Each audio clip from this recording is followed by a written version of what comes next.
नूर बानो जब इस घर में आई थी तो नूर जहां में उसको अपनी वालदा की झलक नजर आई थी। वो वालदा जो अब इस दुनिया में नहीं रही, जिसे वो मोहब्बत करती है, उस झलक को पाने के लिए, उस अपनी माँ की मोहब्बत को पाने के लिए जो उसको अपनी चची में नजर आई थी, उसने अपनी वालिद की इज्जत की परवाह बिना करते हुए मुराद के साथ शादी कर ली। ऐसा ही लगता था कि इस घर में मुझे माँ जैसी शफकत, मोहब्बत और प्यार मिलेगा, लेकिन जब वो यहाँ पे आई तो आते ही मामला जो है ना वो उलट हो गया। उसे बहुत अच्छे तरीके से समझ आ चुकी थी कि नूर जहां की चाल क्या थी। नूर जहां जो इसके चचा के साथ भाग के आई थी और कभी भी उसे माशरे में इतनी इज्जत नहीं मिली थी। खास तौर पे नूर बानो के वालिद मुख्तियार शाह ने कभी भी उसको इस खानदान का नहीं समझा था। सारी जिंदगी नूर जहां हवेली में रहने के लिए तरसती रही, लेकिन ना रह सकी। फिर भी उसने अपने शौहर की डेथ के बाद अपने शौहर की ही जायदाद को लेकर बहुत बड़ा एक बिजनेस स्टैब्लिश कर लिया और बाइज्जत तरीके से रहने लगी। लेकिन अपने ससुराली खानदान में तो की इज्जत 2 टके की थी। तो उसने सोचा कि चलो जो मुख्तियार शाह की बेटी है उसको मैं अपने बेटे के जाल में फंसवाती हूँ। हालांकि ये बात उसके बेटे को भी नहीं पता थी और उसको ले आती हूँ, जबरदस्ती शादी कर देती हूँ। फिर मैं मुख्तियार शाह से पूछूंगी कि लड़की घर से कैसे भागती है। और अनइंटेंशनली नूर बानो बेचारी उस तमाम जो है ना वो कहानी पे अमल करती गई जो नूर बानो ने सोची थी।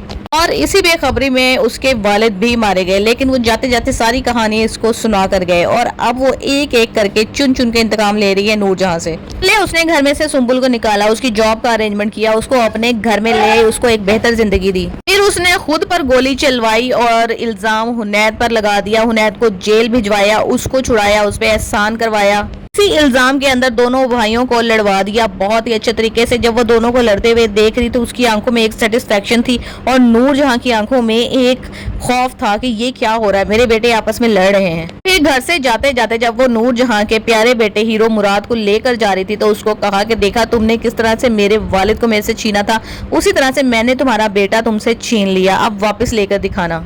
जहां हक्की बक्की रह जाती है। अब कभी भी हुनैद जो है ना वो नूर बानो के अगेंस्ट नहीं जाएगा क्योंकि वो उसके एहसान तले दब चुका है। सफीना चली गई नूर बानो के पास और उसके सामने हाथ जोड़ दिया कि मेरे शौहर को छुड़वा दो, खुदा के लिए मेरी बेटी छोटी सी है, उसको उसके वालिद की जरूरत है। वो उसको भी जब छुड़वा लाती है तो सफीना पे भी एहसान हो गया।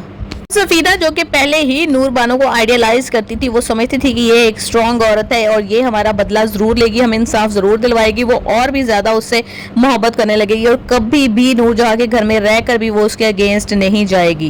की रह गई माहा तो घर से निकल चुकी है। जब उसने एक बहू का अंजाम देखा कि इसके बेटे तो अपनी जो है ना भाइयों की बीवियों को गोलियां मारने से भी दरेग नहीं करते, तो वो उसने अपने बेटे को उठाया और घर से चली गई। और सफीर तो किसी काम का है ही नहीं।